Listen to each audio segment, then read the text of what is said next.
उस टाइम पे मेरा ट्रेवल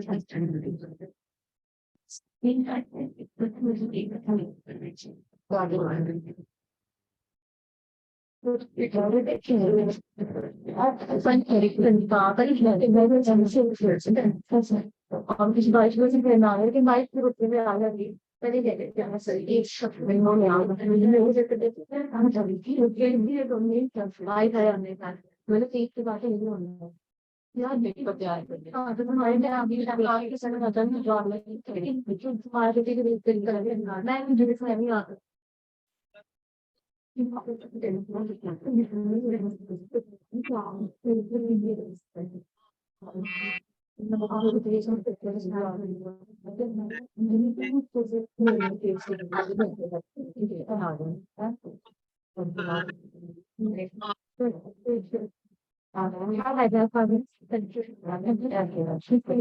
हाँ हाँ तो टेस्ट बेसिकली 35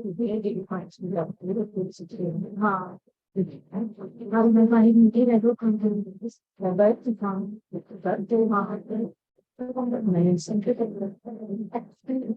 देखो ऑनलाइन वालों, आई होप आपको आवाज आ रही है। प्लीज बताएं, क्लियरली सुन पा रहे हैं आप लोग मुझे?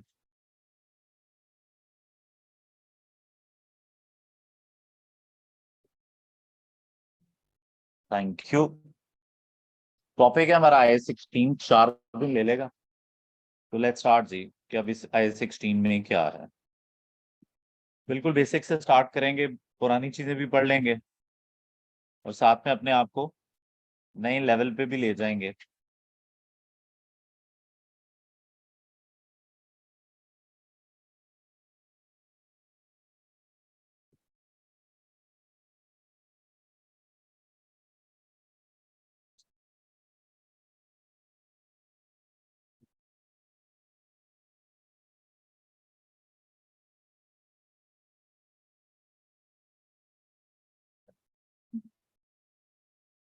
ओके दलहा,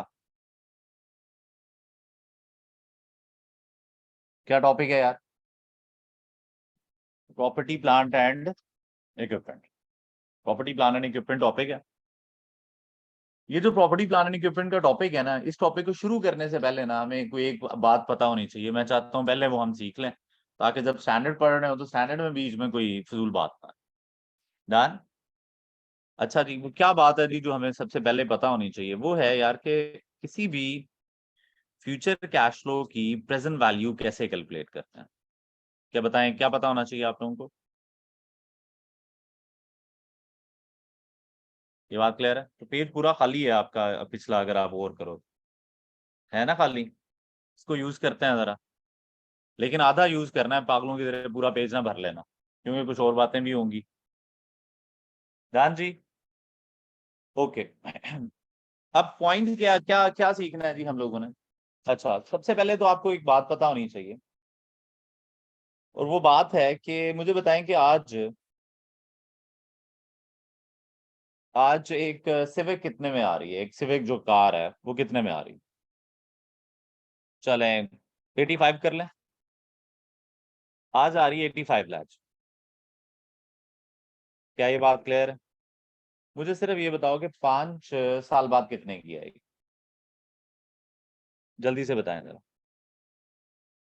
कोई भी एक वैल्यू दे दो। 180। आप कोई भी बंदा बोलते रहो, सारे बोलो। 200 के और 180 और 170। बोलते जाओ, आप ही बोलो बच्चे। हाँ, 150। और कोई? 75। हो सकता है कम हो जाए, दुनिया में कभी ऐसा हुआ है? वैसे भी नहीं होता। हाँ जी। अब अब एक चीज ना सब में कॉमन थी, सिर्फ एक बच्चे के अलावा। वो कह रहे थे कि जी प्राइस होगी ज्यादा है। प्राइस क्या होगी? इसमें ना सिविक कम की कोई बहुत बेहतर गाड़ी नहीं आ गई, तो बहुत ही बेहतर गाड़ी आ गई है, इस वजह से 85 लाख की होगी है। 5 साल बाद यही गाड़ी कितने की मिल रही थी? तकरीबन कोई 27 की। मॉडल डिफरेंट था। अब हम सारे के सारे इस बात को मान रहे हैं कि यार अच्छा होगी ये एक्सपेंसिव, चलें हम 110 कर लेते हैं 5 साल। कुछ लोगों ने कहा 180 lakhs की होगी। क्या ये बात क्लियर है? अच्छा अब हो क्या रहा है? अब एक पर्सपेक्टिव तो ये है कि सिर्फ एक्सपेंसिव हो रही है। बेसिकली ये पर्सपेक्टिव ठीक नहीं। पर्सपेक्टिव ये है कि जो आपका पैसा है ना, उसकी वो डीवैल्यू हो रहा है, वो अपनी वैल्यू लूज कर रहा है। पहले 27 lakhs की इतनी वैल्यू थी कि इसमें आपके पास क्या आ जाती थी, सिर्फ। अब पैसे ने अपनी वैल्यू लूज की, बहुत ज्यादा लूज की। अब वही सिर्फ कितने में पड़ रही है हमें? तो आपका जो पैसा है वो इतना डी वैल्यू हो, क्या हो गया? तो इसका मतलब ये है कि पैसा with the passage of time अपनी जो वैल्यू है वो क्या कर रहा होता है लोगों। क्या ये बात क्लियर है? क्या ये बात समझ आती है? अब प्रॉब्लम क्या है जी? प्रॉब्लम ये है कि अगर 5 साल पहले किसी ने 85 lakhs लेने थे किसी एक भाई से 5 साल बाद, अच्छा आज ही कर ले। आज हम कह रहे हैं यार कि 1 लाख लेना है हमने तुमसे 5 साल बाद। ये 5 साल बाद का 110 lakhs है, आज का ये 110 lakhs नहीं है। आज इसकी वैल्यू क्या होगी? 85 लाख। इसका मतलब ये है कि विद द पैसे जो हम पैसा अपनी वैल्यू लूज कर रहा है, तो फ्यूचर का 1 रुपया आज के 1 रुपए के इक्वल नहीं है। फ्यूचर के 10 रुपए आज के 10 के इक्वल नहीं है। फ्यूचर के 50 रुपए आज के 50 के इक्वल नहीं है। आज उसकी वैल्यू कम है, फ्यूचर में पैसे की वैल्यू हमेशा कम होगी। ये जो पेपर मनी है ना, इसका कॉन्सेप्ट ही है कि ये पैसा with the passage of time अपनी वैल्यू क्या करेगा, लूज करेगा। क्या इतनी बात समझ आ गई आप लोगों को? आप मुझे बताएं कि अगर मुझे कहीं पे लिखना पड़े कि मैंने किसी के 1,10,000 देने हैं, 1,110 lakhs देने हैं आफ्टर 5 years, तो मुझे आज रिकॉर्ड कितना करना चाहिए? अगर मैं आज 110 रिकॉर्ड कर लूंगा ना, तो मैंने तो आज उसको सेम वैल्यू दे दी है जो 5 साल बाद की वैल्यू। हालांकि आज 110 lakhs की इतनी वैल्यू 85 lakhs। क्या ये बात समझ आ रही है? तो जरा जल्दी से बताएं, फ्यूचर का 1 रुपया आज के 1 रुपए के इक्वल है या नहीं? इस बात को स्टैब्लिश कर लिया आप लोगों ने माइंड में? तो आज कितने के इक्वल है? आंसर है 1 रुपए से कम ही है। आज का 1 रुपया ज्यादा वैल्यू रखता है एज कम्पेयर टू फ्यूचर के 1 रुपए। क्या ये बात क्लियर है? तो अकाउंटिंग में जब भी हमें को फ्यूचर का आउटफ्लो गिवन होगा ना, क्या गिवन होगा? फ्यूचर का आउटफ्लो या फ्यूचर का इनफ्लो, क्या गिवन होगा? जरा जल्दी से बताएं। फ्यूचर का आउटफ्लो या फ्यूचर का इनफ्लो क्या गिवन होगा? जरा जल्दी से बताएं। फ्यूचर का आउटफ्लो या फ्यूचर का, जब भी ये गिवन होगा, क्या गिवन होगा? जरा जल्दी से बताएं। तो हम उसे उस वैल्यू पे नहीं लिखेंगे, बल्कि हम उसकी आज की वैल्यू निकालेंगे, जिसे हम कहते हैं प्रेजेंट वैल्यू। क्या कहते हैं? तो जरा जल्दी से बताएं। पहली बात जो मैंने अब आप लोगों को अकाउंटिंग में सिखाई है वो क्या है कि अगर पैसे का आउटफ्लो इनफ्लो, पैसे आने हैं जाने हैं कुछ सालों बाद, तो भाई वो एज इट इज नहीं लिखे जा सकते, आपको उसकी क्या कैलकुलेट करनी पड़ेगी। और कॉन्सेप्ट है टाइम वैल्यू मनी का। किसका कॉन्सेप्ट है? तो अब हम क्या करने वाले हैं, हम कैलकुलेट करने वाले हैं प्रेजेंट वैल्यू। फ्यूचर की किसी भी वैल्यू की प्रेजेंट वैल्यू कैलकुलेट करना सीख रहे हैं। और ये हम अकाउंटिंग में थ्रू आउट यूज करेंगे। जब जब क्या जरूरत पड़ेगी हमें, जब जब हमें किस चीज की जरूरत पड़ेगी? Present value. क्या इतनी बात समझ आ रही है आप लोगों को? बोलो तो बड़े हो क्या? यहाँ तक हम सारे साथ हैं? हम साथ हैं? कंफर्म है? बोलो तो बड़े हो क्या? आगे बढ़े? कंफर्म है? गुड। तो सर क्या है ये प्रेजेंट वैल्यू? तो आंसर है, फ्यूचर की वैल्यू की प्रेजेंट वैल्यू कैलकुलेट करनी है, तो जो भी फ्यूचर का आउटफ्लो इनफ्लो है, जो भी फ्यूचर के कैश फ्लोज हैं, आप क्या करें, वो लिख लें और उसको मल्टीप्लाई करें डिस्काउंट फैक्टर से। किससे मल्टीप्लाई करना? डिस्काउंट फैक्टर से। डिस्काउंट फैक्टर का मतलब है फ्यूचर का 1 रुपया आज के कितने के इक्वल है। सर इसका ये मतलब होता है फ्यूचर का $1 आज के कितने के इक्वल है, फ्यूचर का 1 रुपया आज के कितने के इक्वल है, फ्यूचर का 1 पाउंड आज के कितने के इक्वल है, मतलब आपकी जो भी करेंसी है। लेकिन फ्यूचर का 1 रुपया आज के कितने इक्वल है, इसको कहते हैं हम लोग, क्या बोलते हैं इसको? Present value. नहीं, डिस्काउंट फैक्टर। क्या बोलते हैं? सर 1 रुपया कितने के इक्वल है, वो डिस्काउंट फैक्टर है। तो टोटल वैल्यू कितने के इक्वल है, टोटल वैल्यू से मल्टीप्लाई कर देंगे तो आज की टोटल वैल्यू आ जाएगी। तो सर डिस्काउंट फैक्टर का मतलब है फ्यूचर का $1 आज के कितने के इक्वल है। क्या मतलब है, जरा जल्दी से बताएं।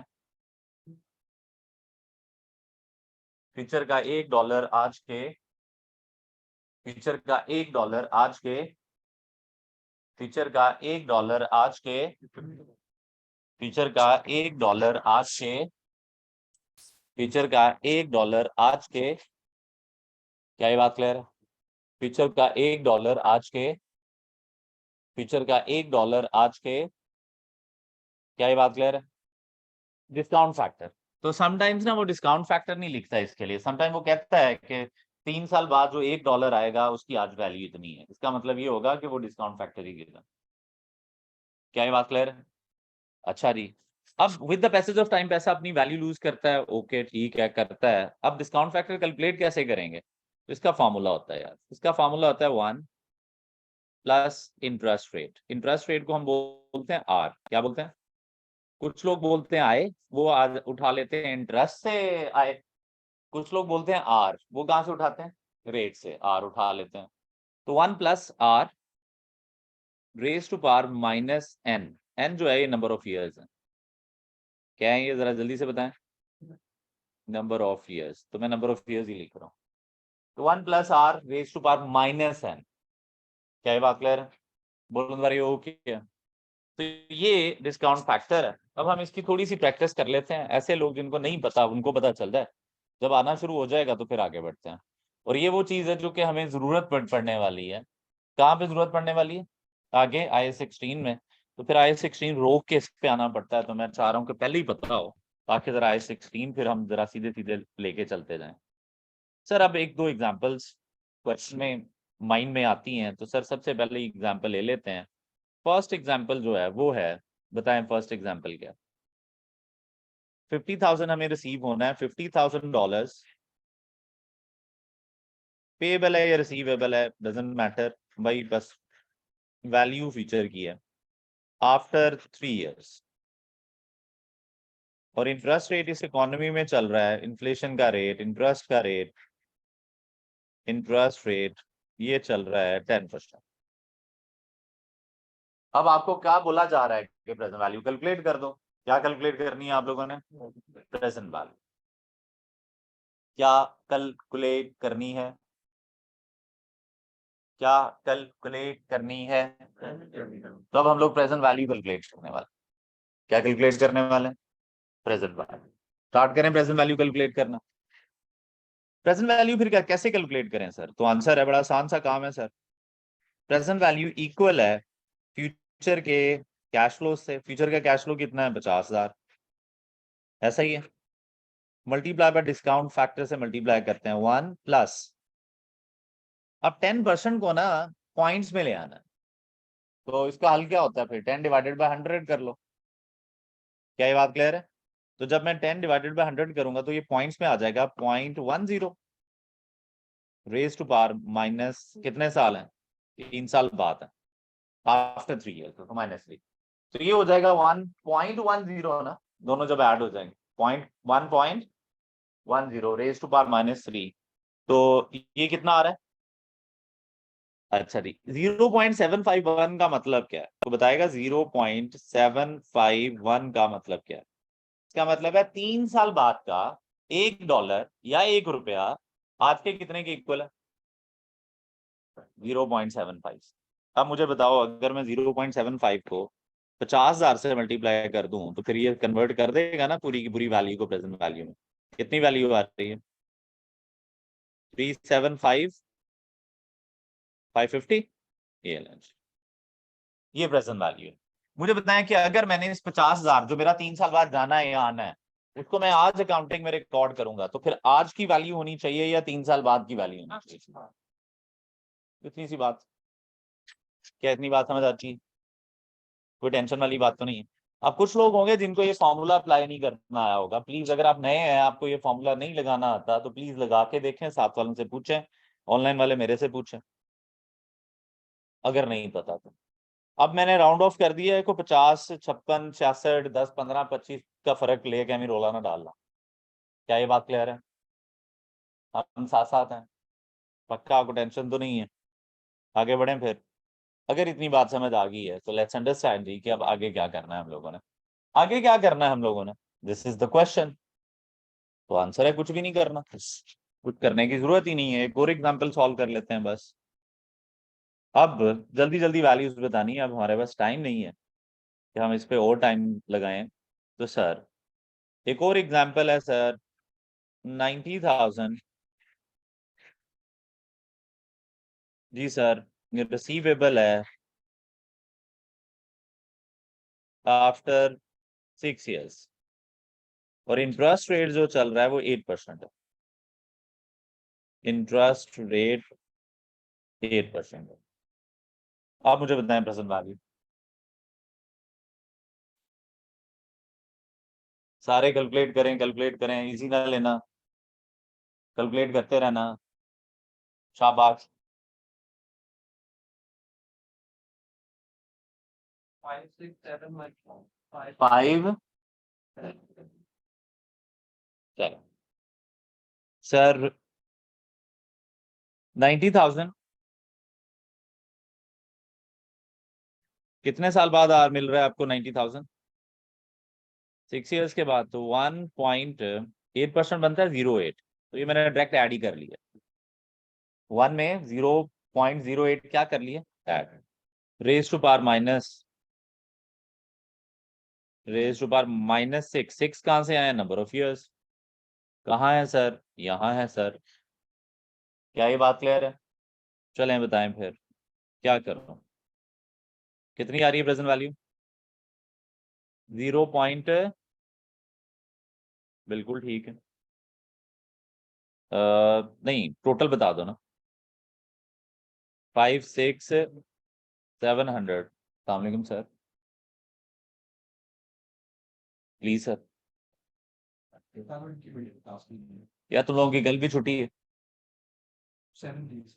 F7 की, और परसों संडे है वैसी छुट्टी, उसके बाद मंडे वाले दिन भी तुम लोगों की छुट्टी है। क्या ये बात क्लियर है? इसकी वजह पता है तुम लोगों को? पेपर ड्यूज पेपर मंडे को है।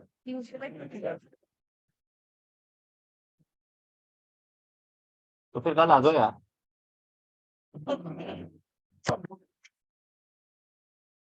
ओके ठीक है। 3 दिन ऑफ है नहीं आप लोगों के, सैटरडे मंडे एंड ट्यूसडे। पास होके आना है, रिजल्ट फौरन आता है ना, पक्का? चलो इंशाल्लाह पास होके तुम लोग। Okay sir, thank you so much.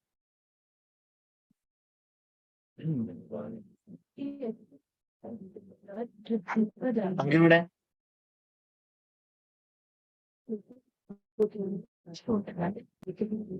मान सर, तो प्रेजेंट वैल्यू आ गई, और कैलकुलेट कराऊं? अच्छा मुझे बताएं, अगर इंटरेस्ट रेट चेंज हो जाए तो ये प्रेजेंट वैल्यू क्या हो जाएगी? अच्छा उस बात में मैं ज्यादा इंपॉर्टेंट, मेरे लिए इंपॉर्टेंट नहीं है कि इंटरेस्ट रेट चेंज हो जाए, मेरे लिए इंपॉर्टेंट ये है कि ये नंबर ऑफ ईयर्स अगर चेंज हो जाए तो -6 की जगह अगर -5 हो जाए, चेंज हो जाएगा। और -5 की जगह माइनस, फिर भी ये क्या हो जाएगा?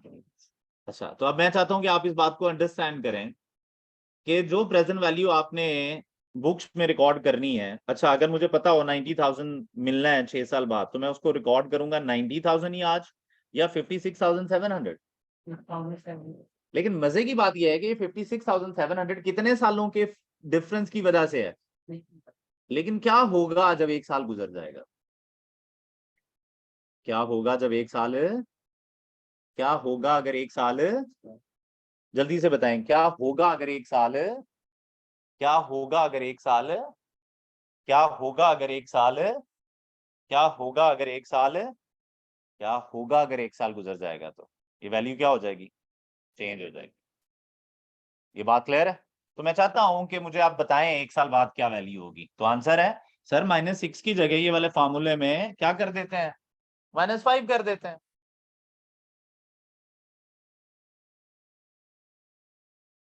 61, 61, 25. I just need a value बच्चों, आई नीड अ वैल्यू। 61.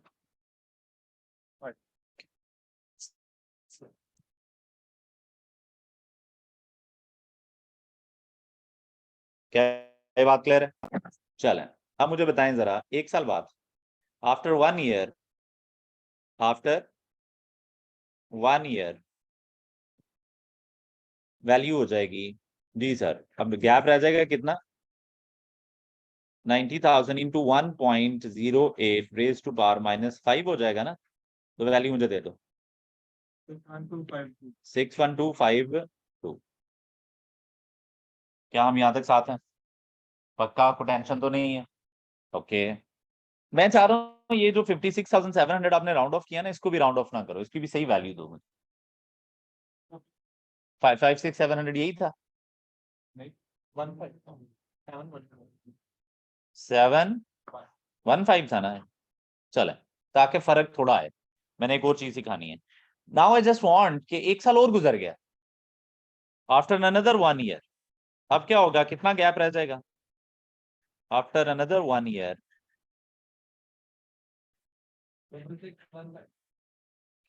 कैसे कैसे कर लेते हो इतनी जल्दी जल्दी कैलकुलेशंस? 1.08 रेज टू पावर -4 हो जाएगा, वैल्यू दो 666। अब अकाउंटिंग पता है क्या है बच्चों? अकाउंटिंग है जो एक्चुअली हो रहा है ना, उसी को दिखाना। अकाउंटिंग क्या है?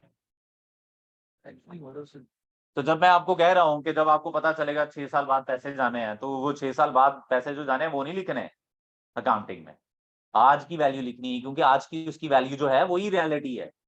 5 साल बाद जो वैल्यू है वो आज की रियलिटी नहीं है, वो 5 साल बाद की वैल्यू है। मुझे आज जानना है आज उसकी वर्थ क्या है, तो मैं प्रेजेंट वैल्यू लिखूंगा। तो आपको पता है फिर जब आप प्रेजेंट वैल्यू लिखेंगे तो एक नया कट्टा खुल जाएगा। कट्टा खुलना पता है ना? क्या कट्टा खुल जाएगा जरा जल्दी से बताएं। मतलब एक नया प्रॉब्लम आ जाएगा जी सर, कि सर एक दिन तो आपने प्रेजेंट वैल्यू ले ली, उस दिन तो लिख ली, लेकिन एक साल बाद तो ये वैल्यू चेंज हो जाएगी, क्योंकि गैप जो है पहले 6 साल का गैप था, फिर वो कितना रह जाएगा, फिर एक साल बाद और चेंज हो जाएगी। तो अकाउंटिंग ये है कि जो हो रहा है वही दिखाओ। अकाउंटिंग क्या है? तो फिर मुझे ये इस चीज को भी दिखाना पड़ेगा किसी ना किसी तरह कि ये बढ़ रही है वैल्यू, किस तरह बढ़ रही है, मुझे इस चीज को भी क्या करना पड़ेगा, दिखाना पड़ेगा। क्या ये बात समझ आ गई? क्या करना पड़ेगा जरा जल्दी से बताएं, मुझे जस्टिफाई करना पड़ेगा। क्या जस्टिफाई करना पड़ेगा जरा जल्दी से बताएं। क्या हम साथ हैं? बोलो जरा क्या यहाँ तक हम साथ हैं? तो मेरे भाई प्रेजेंट वैल्यू जब लिखोगे तो बाद में क्या करना पड़ेगा, बाद में उसको एडजस्ट करना पड़ेगा। तो अगर मैं इस एडजस्टमेंट का एक नाम लिख दूं और फिर मैं इसको आपको जरा आसान तरीके से समझा दूं कि हम ऐसे किया करेंगे, तो जरा गौर करना अब आप लोगों ने, सही है? हम जब एक दफा प्रेजेंट वैल्यू लिखेंगे तो थोड़ा टाइम गुजरने के बाद वो प्रेजेंट वैल्यू ठीक रहेगी या गलत हो जाएगी? गलत हो जाएगी। We need to adjust that present value, हमें एडजस्ट करनी पड़ेगी। क्यों करनी पड़ेगी एडजस्ट सर? क्या हो रहा है सर? तो कुछ भी नहीं हो रहा सर, ये -6 था 6 साल के गैप पे, जब साल गुजर जाएगा तो गैप ही कितना रह जाएगा पैसे मिलने में और हम में, फिर एक साल गुजरेगा तो गैप कितना रह जाएगा। तो इस टाइम गुजरने की वजह से प्रेजेंट वैल्यू चेंज होती रहेगी और हमें ये चेंज करके दिखानी पड़ेगी लोगों को। क्या ये बात क्लियर है? क्या हम साथ साथ हैं? मसले वाली को बात, टेंशन वाली को बात, हम साथ साथ हैं? करा दूं फिर? हम करेंगे क्या? इस इंक्रीज को कहते हैं, ये जो थोड़ा थोड़ा इंक्रीज आ रहा है इसको कहते हैं अनवाइंडिंग। क्या बोलते हैं? इसका नाम है अनवाइंडिंग। अनवाइंड करना अपने आप को। क्या करना? अनवाइंड करना। वो दुख में बंदा चला जाता है ना, कुछ दिन दुख में रहता है, थोड़ा टाइम गुजरता है, बंदा कहता है यार क्या बकवास है, थोड़ा क्या करते हैं, अनवाइंड करते हैं अपने आप, ये दुख से निकलते हैं बाहर। क्या ये बात क्लियर है? तो ये जो प्रेजेंट वैल्यू में आप आए हुए हैं 6 साल के गैप के साथ, जब साल गुजरेगा तो आप कहेंगे यार इस प्रेजेंट वैल्यू से निकलो, नहीं प्रेजेंट वैल्यू में जाओ। क्या ये बात क्लियर है? बोलो तुम्हारे ये क्या? गुड, यहां तक सारे साथ हैं? करवा दें एडजस्ट फिर? इस तरह करेंगे नहीं ये जिस तरह अभी हमने किया, तो बड़ा लंबा काम है, लेकिन कर सकते हैं ऐसे भी।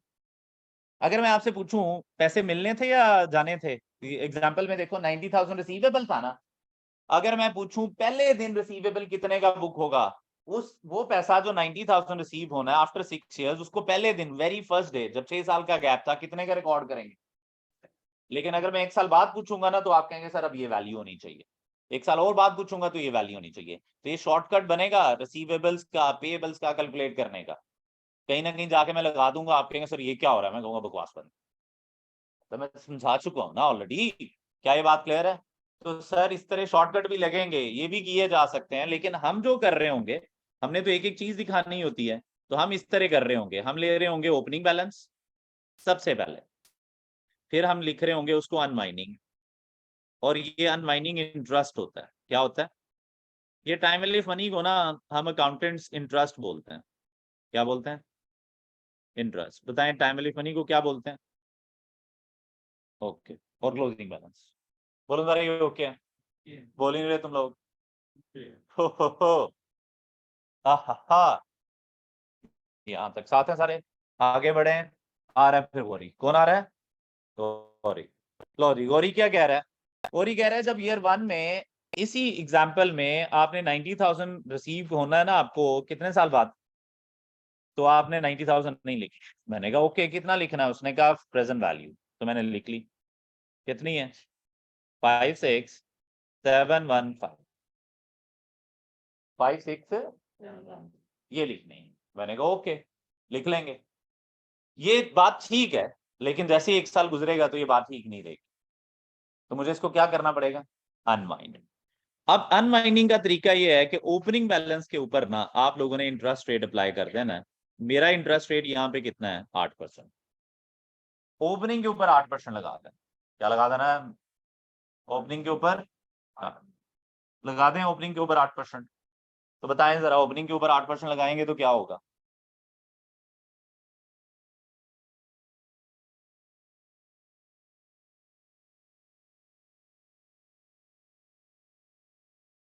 क्यों है इतना उदास? क्या हो गया है? चिलकर ऐसे काम होते रहते हैं इस उम्र में। यहां तक साथ है। ओपनिंग बैलेंस 56,715, इस पे लगा दें 8%। लगा दो। बताएं जरा कितना आया? 4 4 5 3 7। सर कैसे आया? 56,715 पे 8% लगाया, आ गया।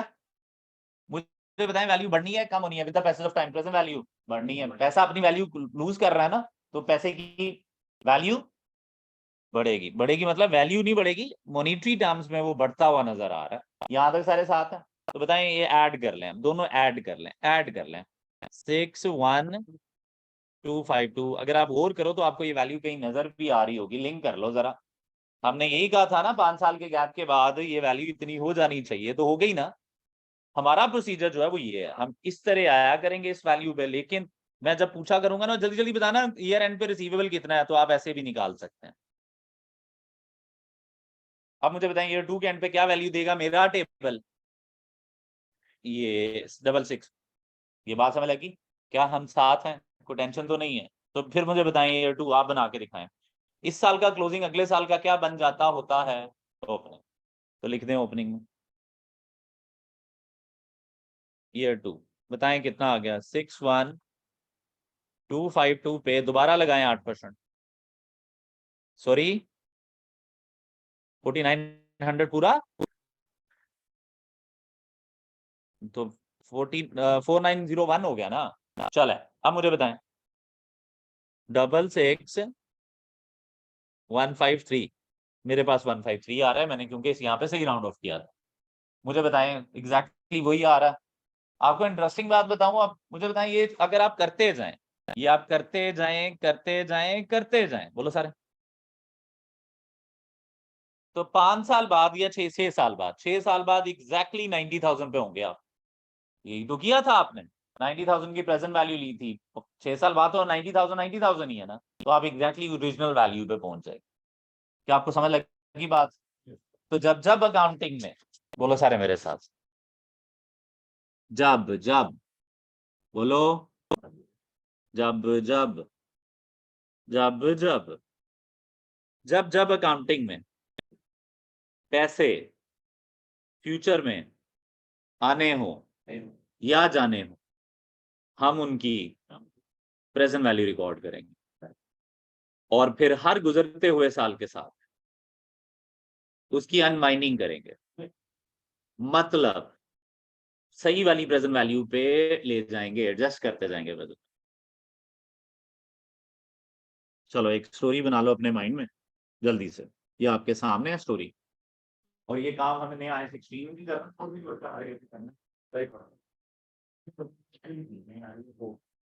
प्लीज देखें, टेंशन है, चैन जल्दी करें, टाइम नहीं।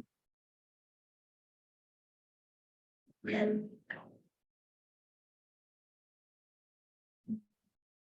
डबल एंट्री भी सिखाएंगे उधर जाके? ये बात क्लियर है? एक भाई ने बड़ा अच्छा क्वेश्चन पूछा, उसने कहा सर इसकी डबल एंट्री क्या होगी? सर जो भी डबल एंट्री मैटर नहीं करता, एक एस्पेक्ट मैंने हमेशा कहा था आप बना सकते, याद है? मैंने कहा था एक एस्पेक्ट आप बना सकते हैं। मेरी एग्जांपल में रिसीवेबल चल रहा है या पेबल चल रहा है, तो मैं इस रिसीवेबल को क्या करना चाह रहा हूँ, पेबल। सर क्यों आप पेबल क्यों करना चाह रहे हैं? क्योंकि IAS 16 में ना रिसीवेबल नहीं पेबल क्रिएट होता है। तो मैंने कहा फिर रेलिवेंट बात ही कर लेते हैं। क्या है, मैं बाद में उधर जाके सिखाऊंगा नहीं नहीं यहाँ पे पेबल है, आप कहेंगे सर ये क्या हो रहा है। लें जी, यहाँ तक सारे साथ हैं। तो मेरे भाइयों मुझे जरा जल्दी से बता दो, आपने पहले दिन पेबल कितना बुक किया? 56,715 कर लिया पेबल बुक। अब यहां तक साथ है मेरे भाइयों, ओपनिंग बैलेंस ऑफ किसका ओपनिंग बैलेंस है बताएं? पेबल का। पेबल आपका क्या है, लायबिलिटी है या एसेट है? लायबिलिटी है। लायबिलिटी का बैलेंस क्या होता है? सॉरी है भाई, यहां तक साथ है? तो मेरे भाई जब एक साल होगा, एक साल गुजरेगा तो अनवाइंडिंग से ये वैल्यू बढ़ जाएगी, तो लायबिलिटी बढ़ानी है।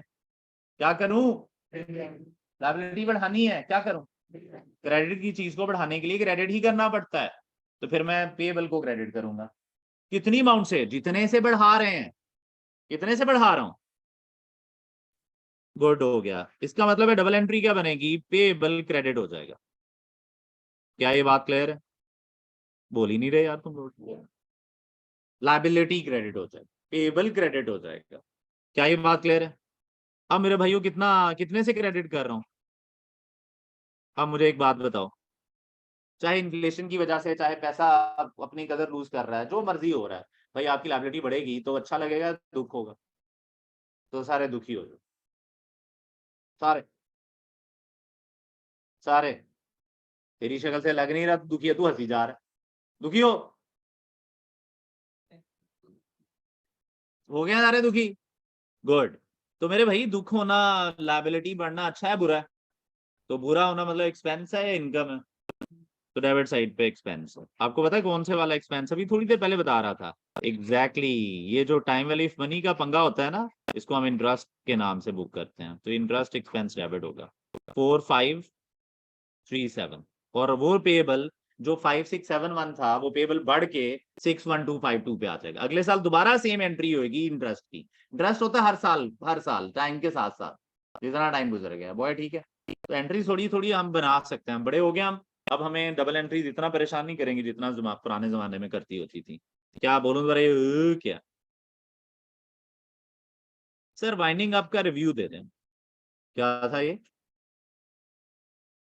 ओके जी। तो एक बच्चा है जी, आईफोन है भाई, वो कह रहे हैं सर वाइंडिंग अप का रिव्यू दे दें।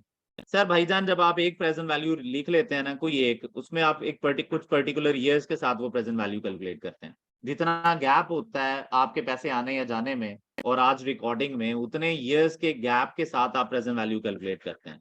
एक साल जब गुजर जाएगा, एक साल जब गुजर जाएगा तो वो गैप एक साल से कम हो जाएगा और आपकी प्रेजेंट वैल्यू चेंज हो जाएगी। तो अपनी प्रेजेंट वैल्यू को हर गुजरते हुए साल के साथ अपडेट करते रहने का नाम है अनवाइंडिंग। क्या ये बात क्लियर है? और ये हर हर जगह पे पंगा खुलेगा, ये कट्टा हर जगह पे खुलेगा। कौन कौन सी जगह पे? जहां पे आपने किसी चीज को किस पे रिकॉर्ड किया होगा, प्रेजेंट वैल्यू पे। हम यहाँ पे को 3 जगह पे जाके प्रेजेंट वैल्यू रिकॉर्ड करते हैं। टोटल कितनी जगह पे? 3 जगह पे हम प्रेजेंट वैल्यू रिकॉर्ड करेंगे। क्या ये बात क्लियर है? और तीनों जगह पे फिर क्या होगा, अनवाइंडिंग का कॉन्सेप्ट आएगा। क्या ये बात क्लियर है? बोलो। सारे सारे लड़कियों, तुम लोगों ने बाज आना है या ठुडे खाना है मेरे से? मैंने बताया मेरा लास्ट सेशन है स्कैन करी, नहीं बताया? देखो मैंने ना क्या करना है, मुझे मेरे हाथों ना किसी लड़की को वर्जन है टुडे, और स्कैन वाला मुझे रखेंगे, निकाल देंगे, और ये काम अनगरीब होने वाला है मेरा ख्याल है इसी बैच। यहाँ तक सारे साथ हैं? बोलो भाई वो क्या है? यहाँ तक हम साथ हैं, कंफर्म है, आगे बढ़े। चलें जी, मुझे बताएं अभी तक आप लोगों ने क्या सीखा? क्या आप लोगों ने प्रॉपर्टी प्लान एंड इक्विपमेंट सीखा? आंसर है नहीं। क्यों नहीं सीखा? क्योंकि इसमें एक पंगा आना है। हमने पहले कहा कि वो सीख के आते हैं ताकि जरा जब पढ़ रहे हो तो तब ये वाला पंगा ना आए, जब मैं कहूँगा ये करना है वो करना, आप कहें ये क्या होता है। अब हम सीखते हैं प्रॉपर्टी प्लान एंड इक्विपमेंट। क्या सीखते हैं? लेकिन प्रॉपर्टी प्लान एंड इक्विपमेंट से भी पहले फिर मैं एक और बात समझाना चाहता हूँ आप लोगों को। अब ये बात हर स्टैंडर्ड को पढ़ने से पहले बच्चों को पता होनी चाहिए। ये बात नहीं ना पता तो फिर आप कुछ कर ही नहीं सकते। क्या ये बात क्लियर है? बोलूँ सर ये ओके है, कंफर्म है? शहीर ऑनलाइन में बैठे हुए हैं, कह रहा है सर आपने कहा हाथों से टूटे पड़ जाने, हाथों से टूटे कैसे पड़ते हैं? तू पुत्र आग किसी दिन बताता हूँ तुझे। यहाँ तक सारे साथ है, आगे चले। नेक्स्ट क्या है जी जरा, अब आ जाओ यार बच्चों। अब आपको ना स्टैंडर्ड पढ़ने से पहले कुछ हेडिंग्स का पता होना चाहिए। स्टैंडर्ड ना हेडिंग्स में लिखा जाता है। किस तरह लिखा जाता है स्टैंडर्ड? बोल ही नहीं रहे तुम लोग। है हेडिंग है किसमें? उन हेडिंग्स का आपको पता होगा ना तो जरा जिंदगी इजी रहेगी आप लोगों की भी मेरी भी।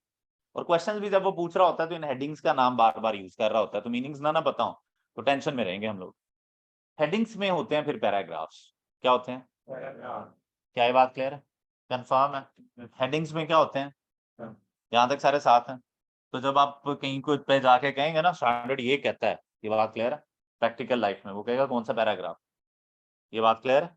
तो आप कहेंगे ठहर से देख के बताता हूँ ये किधर लिखा हुआ है। फिर आप स्टैंडर्ड ओपन करेंगे और उस पैराग्राफ पे जाएंगे, वो जहाँ पे लिखा हुआ है, फिर आप उसको रेफर करेंगे, नंबर होता है उस पैराग्राफ का, आप कहेंगे इस नंबर में लिखा हुआ ये पैराग्राफ नंबर है। तो स्टैंडर्ड पे जब हम बात करते हैं वो इस तरह करते हैं। ये बात क्लियर है? हेडिंग का नाम लेके फिर हम उसका पैराग्राफ लिख देते हैं या खाली पैराग्राफ लिख देते हैं। तो स्टैंडर्ड्स पैराग्राफ्स में लिखे हुए हैं। हम साथ हैं? Yes. बढ़ जाए आगे फिर। स्टैंडर्ड किस तरह लिखे जाते हैं? पैराग्राफ्स। क्या ये बात क्लियर है? ये जो बात मैंने ऊपर पढ़ाई है, जब मैं इसको आई 16 के साथ लिंक करूंगा ना, ये किसी ना किसी आई 16 के पैराग्राफ में लिखी हुई है। क्या सारे क्लियर है? चलो बताएं, स्टैंडर्ड्स में सबसे पहले क्या होती है? कुछ हेडिंग, और ओवरऑल क्या चल रहे होते हैं? पैराग्राफ। क्या ये बात क्लियर है? ठहर जाओ जरा दिखाने दो। और सुनाओ क्या बातें, क्या क्या चल रहा है भाई लाइफ में? क्या चल रहा है? लॉ चल रहा है फुल टाइम? अच्छा, गुड है यार। पास होने वाले इंशाल्लाह फिर हैं। मैं क्या दिखाने लगा? पैराग्राफ। किस चीज का पैराग्राफ? स्टैंडर्ड का पैराग्राफ पक्का? आ जाए गौरी फिर? आ रहा है गौरी फिर? ले सर कोई एक स्टैंडर्ड ओपन कर लेते हैं। ले जी, ये आयुष्मान नहीं ओपन कर लेते हैं। ये देख, प्रेजेंटेशन ऑफ फाइनेंशियल स्टेटमेंट्स का स्टैंडर्ड है ये बात क्लियर है? अच्छा पक्का? ओके जी, पता नहीं क्या लिखा हुआ है। ले जी, ये स्टैंडर्ड की कुछ हेडिंग्स बताई हुई है उसने कि कौन कौन सी हेडिंग्स हैं स्टैंडर्ड में। कंटेंट बताया हुआ है, और ये यहाँ से शुरू होता है स्टैंडर्ड, और ये जरा और करना स्टैंडर्ड जब शुरू होगा। ये देखें, ये क्या लिखा हुआ है? इम्पोर्टेंट ही नहीं है, मैं तो पैराग्राफ बताने आया हूँ। देखो वन लिखा हुआ है ना, फिर क्या लिखा हुआ है? फिर फिर फिर फिर फिर तो ये पैराग्राफ्स में लिखे होते हैं, और देखो बीच में हेडिंग आती है, लेकिन पैराग्राफ बिल्कुल अपनी एग्जैक्टली नंबरिंग के साथ चल रहे हैं। क्या हम साथ हैं? बोलो अरे क्या, यहाँ तक हम साथ हैं? कंफर्म है? ठीक है, आगे बढ़े। कंफर्म है? आगे बढ़ जाए। चलो, एक बात बताता हूँ। जो आप स्टैंडर्ड तो पढ़ लिया ना तुम लोगों ने? अच्छा, एक काम की बात बताता हूँ। अगर आप इस स्टैंडर्ड पे गौर करेंगे ना यहाँ पे, तो आप लोगों को पता है क्या कितने पेजेस नजर आएंगे? 44 पेजेस का स्टैंडर्ड है। आप लोगों को हमने कितने पेजेस में पढ़ा दिया? 2-3 पेजेस में। Thank you. ओके यार बच्चों, अब जरा गौर करना कि स्टोरी क्या है। मैं बताने जा रहा हूँ जो बातें आप लोगों ने पढ़ ली हैं। स्टार्ट करें फिर? अब आ रहा है जी गौरी। कौन आ रहा है? गौरी। अच्छा जी,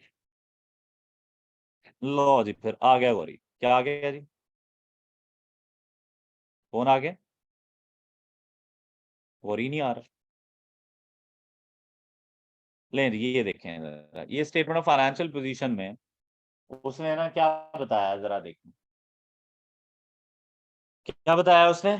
देखें स्टेटमेंट ऑफ फाइनेंशियल पोजीशन, ये क्या बता रहा है कि वो इन्फॉर्मेशन जो प्रेजेंट होनी चाहिए स्टेटमेंट ऑफ फाइनेंशियल पोजीशन, कहता है statement of financial position shall include line items, पता है ना लाइन आइटम किसे कहते हैं, that present the following amounts. हाँ जी, वो कह रहा है प्रॉपर्टी प्लांट एंड इक्विपमेंट होने चाहिए, इन्वेस्टमेंट प्रॉपर्टी होनी चाहिए। तो हम लोगों ने ना फॉर्मेट में ये ऑलरेडी लिखी हुई है बात, ऐसा ही है। अच्छा जी, मैं जो बात दिखाना चाहता हूँ आप लोगों को वो है, अगर आप गौर करेंगे जी सर, ये नॉन करंट और करंट एसेट्स की सेग्रीगेशन के बारे में बात की हुई है। आ जाओ भाई, ये ऐसे ही है, कंफर्म है, ओके। फिर अगर हम बात करें तो उसने बताया हुआ है कि किस तरह बनाई जा सकती है। करंट और नॉन करंट एसेट्स के ऊपर बात है, मैंने भी की थी, जो काम की बात थी इसमें से करंट एसेट्स की डेफिनेशन गिवन है।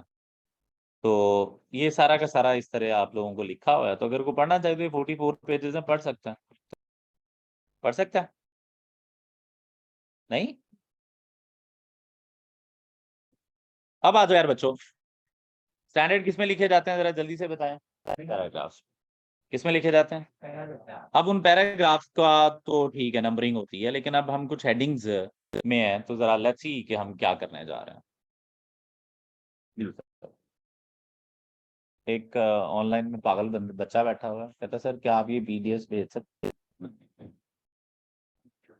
क्या ये बात क्लियर है? यहाँ तक हम सारे साथ हैं? और भाई नहीं पढ़ने दफा हो।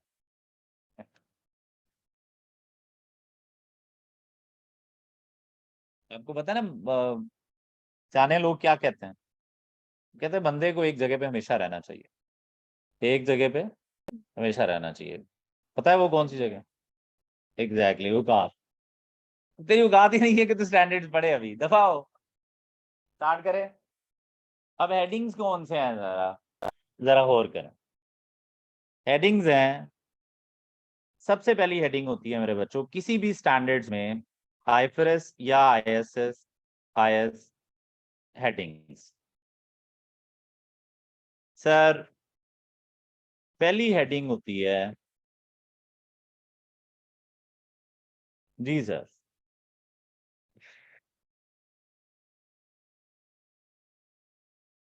IFRS and IAS headings. Start करें। पहली जो हेडिंग होती है ना, वो होती है ऑब्जेक्टिव की। हर स्टैंडर्ड में क्या लिखा होता है जी? ऑब्जेक्टिव। सो फर्स्ट हेडिंग है यार बच्चों ऑब्जेक्टिव की, केस स्टैंडर्ड का ऑब्जेक्टिव क्या है। अच्छा, ऑब्जेक्टिव पे ना क्वेश्चन क्वेश्चन नहीं होना, बस पता होना चाहिए कोई एक स्टैंडर्ड है जिसका ऑब्जेक्टिव हम जरा तसल्ली से पढ़ेंगे, बाकी ऑब्जेक्टिव पे क्वेश्चन नहीं होना। ऑब्जेक्टिव आप अभी बैठ के बना सकते हैं। प्रॉपर्टी प्लान एंड इक्विपमेंट जो स्टैंडर्ड है 16 हम पढ़ने लगे हैं, इसका ऑब्जेक्टिव होगा to describe the accounting treatment of property plan and equipment. आगे स्टैंडर्ड पढ़ेंगे इंटेंजिबल एसेट, उसका अकाउंटिंग पर्पस ऑब्जेक्टिव होगा to describe the accounting of intangible asset. एक स्टैंडर्ड है इन्वेंट्री, उसका नाम है, तो उसका ऑब्जेक्टिव होगा to describe the accounting treatment of inventory. मुश्किल है। साथ में फिर जब आप कहते हैं ना अकाउंटिंग, तो फिर उसमें जितनी भी मूवमेंट्स होती हैं आप वो भी रिकॉर्ड करते हैं, जितनी भी क्या होती हैं मूवमेंट्स होती हैं वो भी रिकॉर्ड करते हैं। क्या ये बात क्लियर है? यहाँ तक हम साथ हैं? जितनी भी क्या होती हैं वो भी आप क्या करते हैं, रिकॉर्ड करते हैं। क्या ये बात क्लियर है? जितनी भी क्या होती हैं वो क्या करते हैं, बोलो दोबारा। जितनी भी मूवमेंट्स होती हैं वो क्या करते हैं, यहाँ तक हम साथ। जितनी भी मूवमेंट्स होती हैं वो आप क्या करते हैं, जितनी भी वो आप क्या करते हैं, रिकॉर्ड करते हैं। यहाँ तक साथ है? फिर वो भी लिखा होगा साथ कि भाई प्रॉपर्टी प्लान एंड इक्विपमेंट की अकाउंटिंग करनी है, और साथ में जितनी भी उसमें मूवमेंट आएंगे, मूवमेंट का मतलब है वो बढ़ेगा वो कम होगा, ये बात क्लियर है, और खरीदेंगे और बेचेंगे, रिवैल्यूएशन होगी, डेप्थ, मतलब किसी भी वजह से उसका बढ़ना कम होना। क्या ये बात क्लियर है? ऑब्जेक्टिव हमें लग गया, यहाँ तक साथ है, ओके। सबसे पहली हेडिंग क्या होती है ऑब्जेक्टिव की? मैं चाह रहा हूं कि हम आईएस 1 का ऑब्जेक्टिव पढ़ लें, क्योंकि ये स्टैंडर्ड हमने पढ़ा हुआ है ताजा ताजा, का ऑब्जेक्टिव जरा है भी मजे का।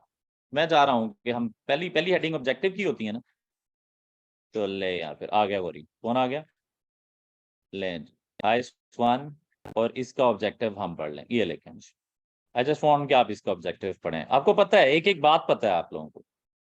ये लें, क्या कह रहा है जी? कह रहा है this standard prescribes the basis for presentation of, basis for presentation का मतलब होता है फॉर्मेट्स, ऐसा ही है, ये फॉर्मेट्स की बेसिस देता है स्टैंडर्ड। ये क्या लिखा हुआ है? जर्नल पर्पस फाइनेंशियल स्टेटमेंट क्या होती हैं? कौन क्या होती है?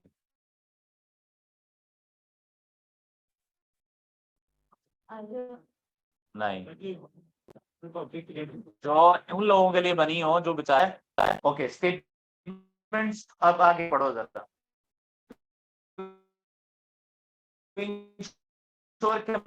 Comparability, comparability both with other entities, इसका क्या मतलब है?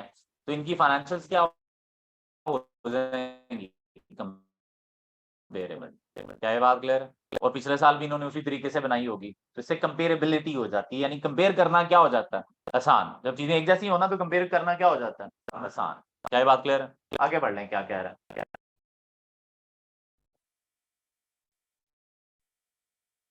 स्टैंडर्ड्स मिनिमम रिक्वायरमेंट्स देते हैं, मैक्सिमम? ये मिनिमम भी लिखा हुआ है। स्ट्रक्चर क्या होना चाहिए इसके ऊपर? आई होप आप लोगों को ऑब्जेक्टिव समझ आ गया है। क्या ये बात क्लियर है? गुड। ये देखा, इन फुड्डों के डर से ना अब ये बोलना शुरू हुई है। यहाँ तक हम साथ हैं। पहली हेडिंग क्या होती है यार स्टैंडर्ड में?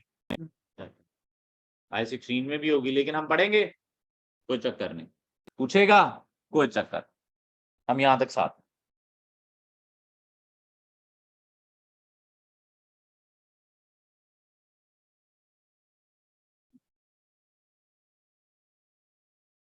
यहाँ तक हम साथ हैं, आगे बढ़े, कंफर्म है? दूसरी हेडिंग है यार बच्चों, क्या है जी? दूसरी हेडिंग क्या? इन लड़कियों ने पढ़ा हुआ पहले, ये फेल होके बैठी हैं, मैं बता रहा हूँ तुमको। दूसरी हेडिंग होती है यार स्कोप की। स्कोप में ये डिसाइड होता है कि ये स्टैंडर्ड किन चीजों पे लगना है और कौन सी चीजों पे नहीं लगना, कौन सी चीज विद इन द स्कोप है और कौन सी चीज आउटसाइड द स्कोप। यानी स्टैंडर्ड पहले ही लिख देता है कि भाई जब इन चीजों की बात होगी तो मेरी बात करो, और इन चीजों पे बात हो तो मेरी बात। तो यहाँ पे बंदा क्लियर करता है, बंदा मतलब स्टैंडर्ड, ये स्टैंडर्ड क्लियर करता है कि मैं किन चीजों पे अप्लाई होऊंगा और किन चीजों पे स्कोप में। तो अगर मैंने ये जानना है कि यार इस चीज पे ये स्टैंडर्ड लगता है या नहीं लगता, तो फिर मुझे क्या करना पड़ेगा? स्कोप पे जाना पड़ेगा।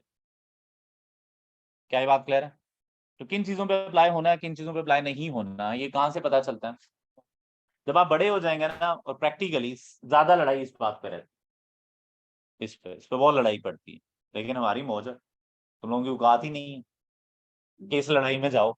क्या ये बात क्लियर है? कंफर्म है? तो फिर जब औकात ही नहीं है तो क्या होगा? तो मेहरबानी हो, पढ़ने की जरूरत ही नहीं। कोई एक दो जगह पे पढ़ाएंगे जहाँ पे जरा ज्यादा अकाउंटिंग में टेंशन आती है, मतलब दो चार टॉपिक इकट्ठे आ गए, आपको लगेगा सर उधर भी पढ़ा था, उधर भी फर्क क्या है, तो फिर मैं स्कोप पे आके कहूंगा देखो ये उसके स्कोप में, उसके। क्या ये बात क्लियर है? सर थर्ड हेडिंग है, हाँ जी। अब देखा, आप नहीं बता रहे, देखा, अब ये प्रूव करने की कोशिश करिए, नहीं नहीं हम फेल होके नहीं आए, लेकिन तुम लोगों को पता चल गया ना। अब हम लोग करेंगे, नेक्स्ट हेडिंग है यार बच्चों रिकग्निशन की। किसकी? रिकग्निशन। क्या ये बात क्लियर है? नेक्स्ट हेडिंग है रिकग्निशन की। रिकग्निशन होता है बुक्स में लिखना, पहली दफा बुक्स में लिखना, पहली दफा। तो इसको डिफाइन कर लेते हैं जरा। इसकी डेफिनेशन होती है रिकग्नाइज का, to incorporate, to incorporate elements, elements मतलब 5 चीजें, बताओ कौन कौन सी? एसेट्स, लायबिलिटीज, इनकम, एक्सपेंसेस, और 5 की जगह ना 2 बोल दिया करो। बेसिकली 5 नहीं है, बेसिकली 5 नहीं है, बेसिकली 2 है। बताओ कौन से? इनकम, एसेट, एक्सपेंस, लायबिलिटी और इक्विटी में मैं कह रहा हूँ आप लोगों ने पढ़े में बेसिक एलिमेंट्स 5 है, लेकिन आज मैं आपको सिखा रहा हूँ बेसिक 5 नहीं है। बताओ इनमें से 2 कौन से इंपॉर्टेंट है? नहीं, एलिमेंट्स पिक करने हैं, फाइनेंशियल स्टेटमेंट्स नहीं। इनकम एंड एक्सपेंस इंपॉर्टेंट है? एक तो गरीबों की सोच इनकम एक्सपेंस से निकलती नहीं। एसेट्स लायबिलिटीज इंपॉर्टेंट है। अमीर लोग कहते हैं एसेट्स और लायबिलिटीज इंपॉर्टेंट है, गरीब क्या कहता है? इनकम एक्सपेंस इंपॉर्टेंट है। सही है, सही कह रहा हूं मैं? क्या ये बात क्लियर है? कंफर्म है? तो ये अमीर जो लोग होते हैं ना, ज्यादा जो अमीर हो जाते हैं और जो ज्यादा गरीब होते हैं, इनमें यही फर्क होता है। हमारे जैसे लोगों के पास थोड़े से, मतलब गरीब लोग, हमारे जैसे मतलब गरीब, अगर कोई अमीर बैठा हुआ है तो उसके अलावा, तो हमारे लोग जैसे लोगों के पास जब थोड़े से पैसे आते हैं तो हम पता क्या करते हैं, इनकम बढ़ गई तो हम अपने एक्सपेंसेस भी बढ़ा लेते कि लोगों को इम्प्रेस करना है कि मेरे पास पैसा है। ये बात क्लियर है? लेकिन जो जेन्युइन अमीर होता है ना, वो लोगों को इम्प्रेस करने के चक्कर में कम पड़ता है और वो एसेट्स बिल्ड करना शुरू कर देता है। क्या बिल्ड करना शुरू कर देता है? उसको पता है कि हालात एक जैसे नहीं रहते, आज इनकम आ रही है, कल को पता नहीं क्या हो, तो बेहतर है एसेट्स बिल्ड करो और इन एसेट्स की बेसिस पे फिर मैं सारी जिंदगी बैठ के खाऊंगा। क्या ये बात क्लियर है? तो जब शादियां हो जाए ना, ये बात क्लियर है, तो क्या करना है? एसेट्स बिल्डिंग पे फोकस करना है। तो बात क्लियर है? सूट 18,000 वाला नहीं भी पहनोगी तो कोई मसला नहीं है। लड़कियों, तुम लोगों को कह रहा हूं मैं, क्या ये बात क्लियर है? किस पे फोकस करना है? एसेट बिल्डिंग पे। तो इसीलिए एसेट्स और लायबिलिटीज ही बेसिक एलिमेंट्स हैं, बाकी सब क्या है, इन्हीं से ड्राइव होता है भाई। हमारी जो बेसिक अकाउंटिंग है वो एसेट्स और लायबिलिटीज को लेके है। मुझे बताएं, वो कल मैंने सिर्फ एसेट्स के स्टैंडर्ड्स लिखे थे, कितने थे? 7 स्टैंडर्ड्स एसेट्स के हैं। बाकी स्टैंडर्ड भी जो आपने पढ़ने हैं ना, वो मेजॉरिटी लायबिलिटीज के हैं। और जो इनकम एक्सपेंस पे हुआ भी ना, उसमें भी इनकम एक्सपेंस की बातें नहीं होंगी, एसेट्स की बातें होंगी। तो बेसिक एलिमेंट्स कितने हैं जरा बता दो आज के। तो कौन कौन से बेसिक एलिमेंट्स? 5 नहीं है, 2। हमारे पूरी की पूरी अकाउंटिंग का फोकस सिर्फ कितनी चीजों पे रहेगा? 2 चीजों पे। क्या ये बात क्लियर है? बोलो दोबारा, ये क्या? हो गुड, दोबारा बोलो।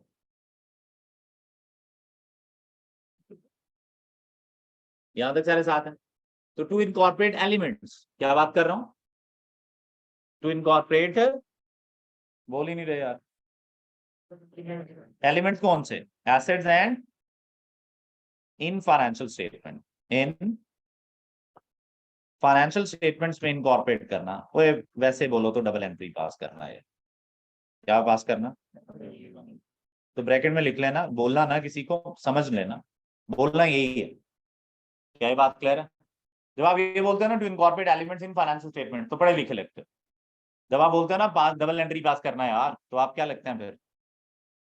नहीं नहीं, बिल्कुल जाहिल नहीं लिखते, लेकिन लोगों को लगता है कि स्टैंडर्ड की सेंस नहीं है इसमें। लेकिन बेसिकली मतलब यही है, डबल एंट्री पास कर। क्या बात क्लियर है?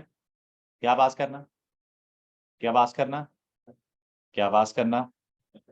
तो डबल एंट्री पास करना। मजे की बात क्या है जी, अभी तक आप लोगों को जब भी कहा गया इसमें सीखेंगे क्या, जरा बात समझो आप। अच्छा, आपको मैं कहता हूँ सेल्स की एंट्री बताओ,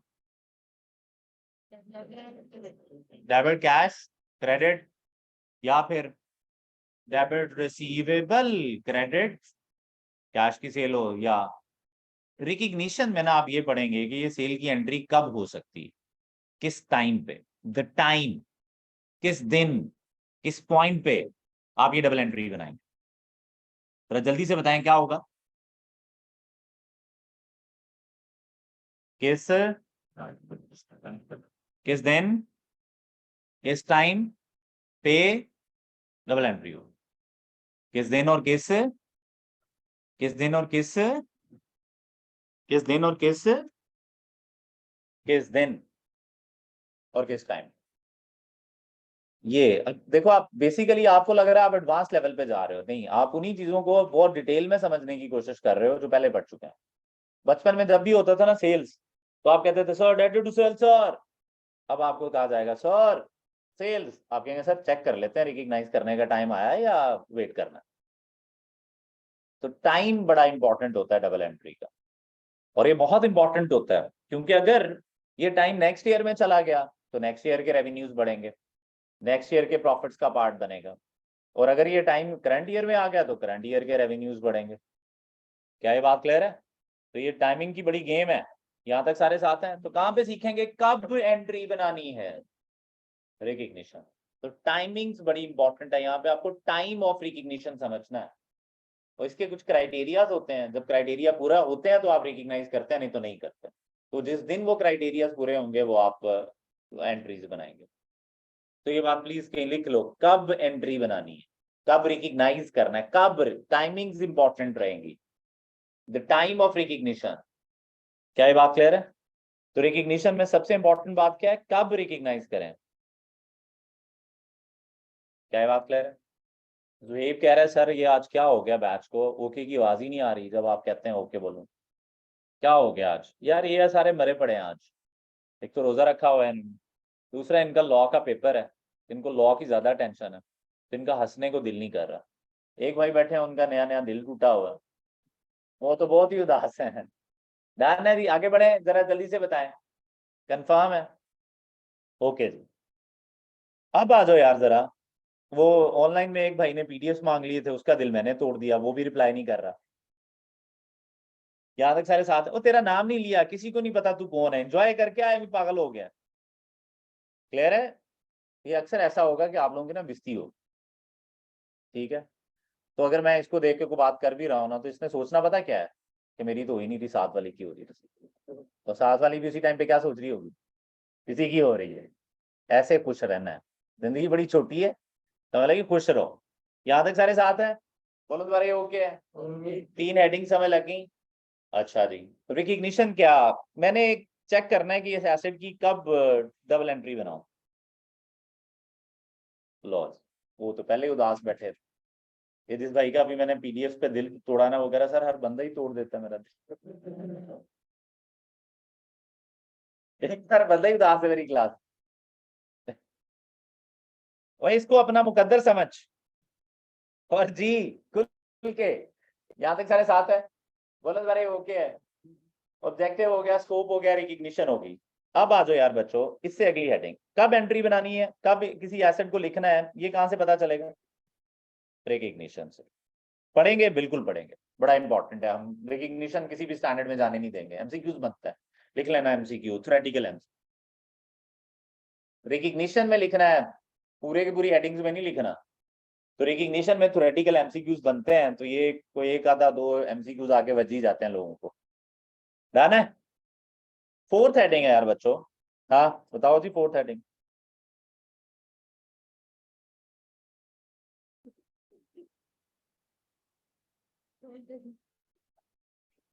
एक तो, एक तो बता दिया है कि मेजरमेंट, फिर कह रही है मुझे जज ना करे। भी बोलो ही ना फिर, अगर आप चाहते हो कि जज ना करे तो। है, हद होगी है यार, ये किस तरह जा रही है कौम यार। क्लियर है? मतलब बोलना भी है और जज भी ना करें, मतलब आप बाकी में चाहते हो आपको जज ना करें, तो आपको किसने क्या बोल रहे हैं? ये बात क्लियर है? मेजरमेंट की, सर अगर आपने एंट्री बनानी है तो बनानी है, ठीक है, टाइम डिसाइड हो गया रिकग्निशन के टाइम पे। अब कितनी अमाउंट लिखे उस एंट्री के आगे, उस एंट्री में एसेट होगा, लायबिलिटी होगी, इनकम होगी, एक्सपेंस होगा, और कितनी अमाउंट लिखो, तो अमाउंट डिटरमिन करने को कहते हैं मेजरमेंट। क्या ये बात क्लियर है? तो to assign monetary value, to assign monetary value, to assign monetary value sign करने को क्या कहते हैं? To give, to assign monetary value to elements. Elements मतलब वही एसेट, लायबिलिटी, बेसिक, बाकी वैसे पांचों। यहां तक सारे साथ हैं? लिख लिया आप लोगों ने मेजरमेंट क्या होती है? टू असाइन मॉनिटरी वैल्यू, अपने एसेट को बताना कि इतने का है, लायबिलिटी इतने की है। मुझे बताएं, जब भी फ्यूचर में पैसे जाने आने होंगे तो आप किस वैल्यू पे मेजरमेंट किया करेंगे? ऊपर पड़ा था, ये मेजरमेंट है, कहीं ना कहीं जाके आपको सिखाया जाएगा कि भाई इस वैल्यू पे मेजर करना है, डिसाइड करना पड़ेगा आपको। टू असाइन मॉनिटरी वैल्यू लिख दूं या ओके है? अब आप जब मेजरमेंट में चले जाएंगे ना, तो फिर दो तरह की मेजरमेंट होगी, जैसे मेरे बच्चे ने बोला था। एक होता है जी इनिशियल मेजरमेंट, बताएं क्या होता है इनिशियल मेजरमेंट?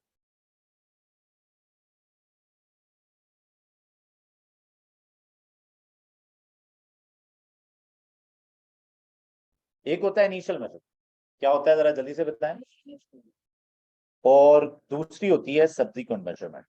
सर सबसे ज्यादा क्वेश्चंस इस एरिया पे बनने हैं, इनिशियल और मेजरमेंट पूरी पे। कितनी तरह की मेजरमेंट होती है, initial measurement and subsequent measurement. Initial measurement का मतलब है जब एसेट पहली दफा आपके पास आ रहा है, जब लायबिलिटी पहली दफा आपके पास आ रही है तो कितने का लिखना, तो इसको हम कहते हैं मेजरमेंट एट रिकग्निशन। रिकग्निशन होता है ना लिखना, क्या होता है, तो इसको हम बोलते हैं मेजरमेंट एट रिकग्निशन। पहले दिन ये लिख लेना, वेरी फर्स्ट डे जब वो एसेट आया है। लेकिन मेजरमेंट एट रिकग्निशन का मतलब भी वही है, रिकग्निशन ही होता है जब आप लिख रहे होते हैं उसे पहले दिन। मेजरमेंट एट रिकग्निशन, एसेट खरीदा है कितने का लिखूं, इनिशियल मेजर। तो लायबिलिटी आई है यार, क्या करें सर, पहले नहीं लिखी हुई, नहीं, इनिशियल मेजरमेंट का पैराग्राफ अप्लाई करें, इनिशियल मेजरमेंट की हेडिंग में जाके डिसाइड करेंगे क्या कर।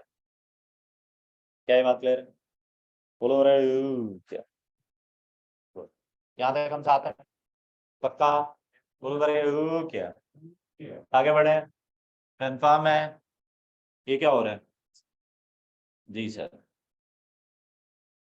ये ऐसी दौड़ने लगनी है ना तुम्हारी, सबसे पहले आप नहीं भागना यहाँ से, ओके जी,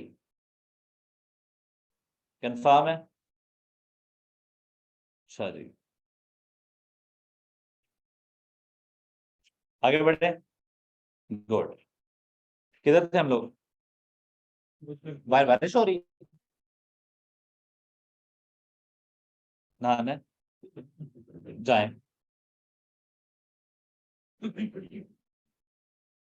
फिर से ना जाए, किधर थे हम लोग, वेलियां, किधर थे हम लोग, इनिशियल मेजरमेंट, इस पे बात हो रही है जी। अब आज जो सब्सिक्वेंट मेजरमेंट है, measurement at reporting date, balance sheet date पे कितने का लिख, चले बताया सब्सिक्वेंट मेजरमेंट क्या है, मेजरमेंट एट, जब पहली दफा ऐसे लिखा जाता है तो बाद में कितने का लिखें, एट रिपोर्टिंग डेट का मतलब ईयर एंड है, लेकिन जरूरी नहीं है ईयर एंड हो, बड़े हो क्या आप सीखेंगे कि क्वार्टरली बेसिस पे भी फाइनेंशियल्स बनती हैं, क्वार्टर क्वार्टर की, तो फिर जो भी रिपोर्टिंग डेट हो, तो मेजरमेंट एट रिपोर्टिंग डेट क्या बात हो रही है, measurement at, measurement at, measurement at, measurement at, measurement at reporting date. तो सर ये सबसे ज्यादा मेजरमेंट पे क्वेश्चंस बनते हैं यार, आपके लेवल पे रिकग्निशन पे बनते हैं। यहाँ तक सारे क्लियर है, कितने का लिखें, पहले दिन कितने का लिखें, सर 6 माह गुजर गए कितने का लिखें, तो 6 माह गुजर गए तो कितने का लिखना, 6 साल गुजर गए, क्या है बात क्लियर है, बोलो जरा, ये ओके है। ये जो वैल्यूज हैं ये मुझे बताएं, ये टेबल है, मुझे बताएं इसमें इनिशियल मेजरमेंट क्या है और सब्सिक्वेंट मेजरमेंट क्या है, ये पहले दिन लिखना था 56715 में था, ये इनिशियल मेजरमेंट थी, और फिर बाद में ये जो चेंजेस आ रही है सारी क्या, ये सब्सिक्वेंट मेजरमेंट में कहीं ना कहीं लिखा होगा कि ये करें। ओहो हो, ओहो हो, लड़को क्या हो गया, आवाज क्यों नहीं आ रही यहाँ से, दोबारा, ये नीचे जो लोग हैं ना, ये जो एडमिशन कराना है उसको पता चलना चाहिए कि किस कैंप में पढ़ाई होती है, उसको लगना चाहिए वो भी होती है। क्या हो गया यार तुम लोगों को, आवाज तक नहीं निकल रही तुम लोगों को, रोजा लग रहा है इसी टाइम पे। ओके भाई आगे बढ़े, चलें जी। एक भाई हैं सनाउल्लाह खान साहब, कह रहे हैं इनिशियल मेजरमेंट रिवाइज कर दें, वो 50 दफा तो कर चुका हूँ रिवाइज। पहले दिन कितने का लिखना है, एक एसेट, घर में अभी कोई चीज खरीदी है किसी ने, कोई जूता शूता खरीदा है, तो उसको बताना कितने का लोगों को कितने का है, ये क्या कहलाती है, क्या कहलाती है, क्या है बात क्लियर है, एसी खरीदा है कितने का लिखें पहले दिन। सर वाले घर वाले कह रहे हैं ये कौन सी क्लास है जो की आवाजें आ रही हैं,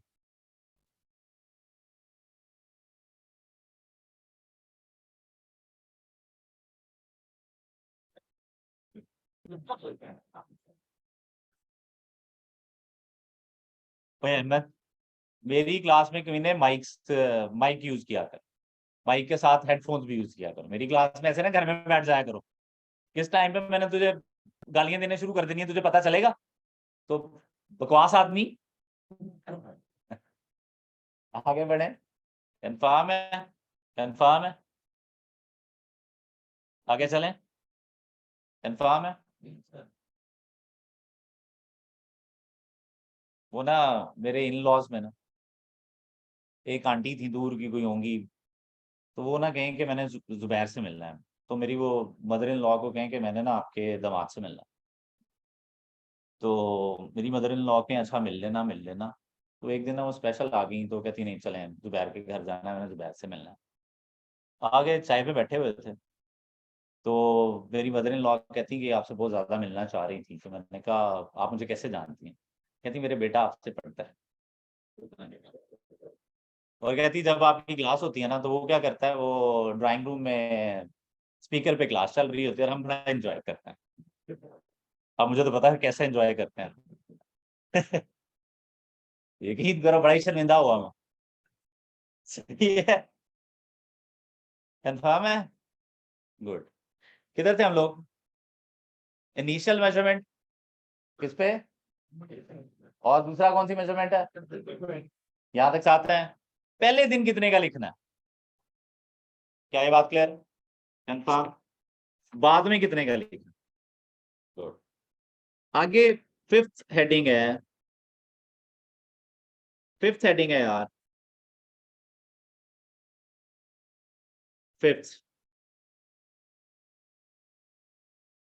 फिफ्थ हेडिंग है। आपने पहले दिन लिख लिया, लिख लिया, फिर आपने पहले दिन उसकी वैल्यू, उसको वैल्यू दी, वो भी होगी। फिर 1 साल गुजरा, वैल्यू आई। फिर 2 साल गुजरा, वैल्यू आई। 3 साल गुजरे, वैल्यू आई। 4 साल गुजरे, 10 साल गुजर गए। अब एक टाइम आता है कि आप एसेट्स को बेच देते या लाइबिलिटीज पे ऑफ कर देते हैं, यानी एक दिन आता है कि आपको अलविदा कहना पड़ता है अपनी लिखी हुई चीजों को।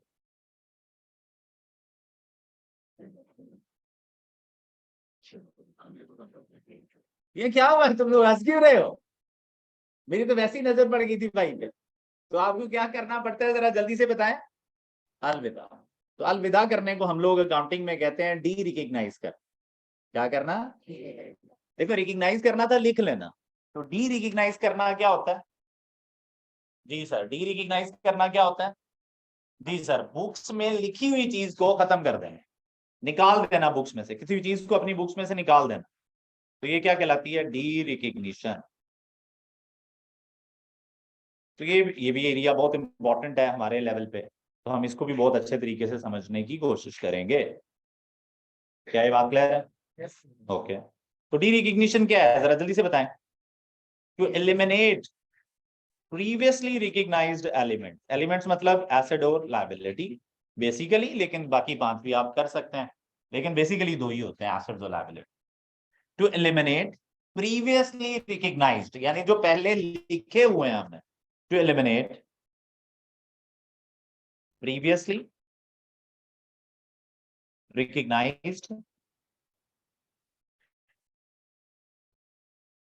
elements. To eliminate previously recognized elements from financial statement. Financial statements में से निकाल देना। अब आप कहेंगे सर ये क्या है? और डिस्पोजल की एंट्री, बच्चों वाली बात करो तो क्या, किसकी एंट्री? डिस्पोजल की एंट्री। क्या ये बात क्लियर है?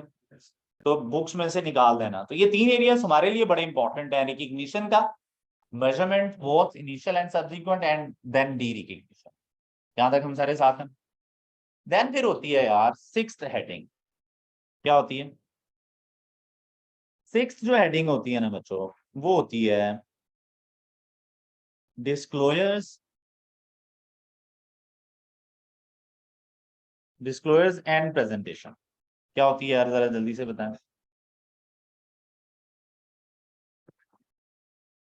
बोल ही नहीं रहे यार तुम लोग। लिख लो, disclosures and presentation. Chhathi heading क्या होती है? पक्का करें, पक्का करें। लिख लो, लिख ली? मैं नहीं लिख रहा। डिस्क्लोजर एंड, डिस्क्लोजर में लिखा जाता है, डिस्क्लोजर में notes to the account, 5 financial statements हैं हमारी। पहली इनकम स्टेटमेंट हमने फॉर्मेट पढ़ा, चेंजेस इन इक्विटी हमने फॉर्मेट पढ़ा, एसएसओएफपी हमने फॉर्मेट पढ़ा, 3 पढ़ लिए। नोट्स टू द अकाउंट्स पे हर स्टैंडर्ड बात करता है, ऐसे ही है। नोट्स टू द अकाउंट्स में क्या लिखना है, ये एक हेडिंग होती है हर स्टैंडर्ड, उसको नाम देते हैं डिस्क्लोजर्स का। Disclosure notes, notes to the accounts में क्या क्या लोगों को बताना है।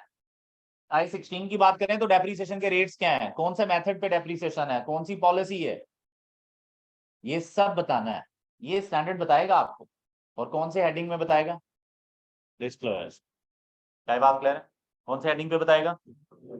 यहां तक सारे साथ हैं, बोलो सर ये ओके है, हम यहां तक साथ हैं। डिस्क्लोजर्स, आगे बढ़े, कंफर्म है, आगे बढ़े। डिस्क्लोजर हो गया।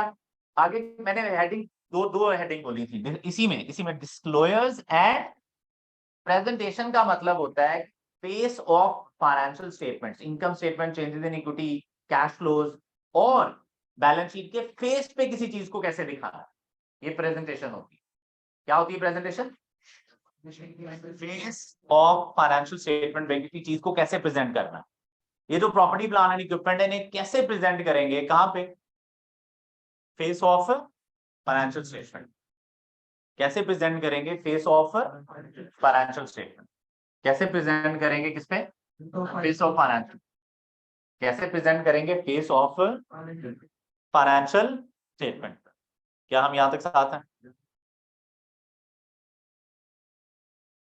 क्या हम यहां तक साथ हैं?